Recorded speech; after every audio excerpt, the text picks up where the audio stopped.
berbeda dengan komoditas strategis. Komoditas khas ini adalah komoditas endemik yang tumbuh di daerah-daerah tertentu yang selama ini tidak pernah mendapatkan baik itu perlindungan maupun tata niaga yang adil.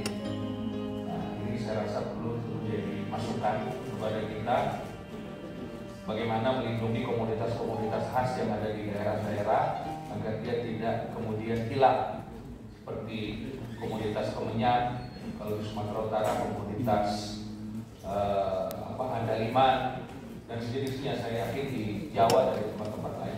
Terima kasih. Komoditas khas ini adalah komoditas endemik yang tumbuh di daerah-daerah tertentu yang selama ini tidak pernah mendapatkan baik itu perlindungan maupun tata niaga yang adil. Nah, ini saya rasa perlu menjadi masukan kepada kita bagaimana melindungi komoditas-komoditas khas yang ada di daerah-daerah agar jadi kembali melengkapi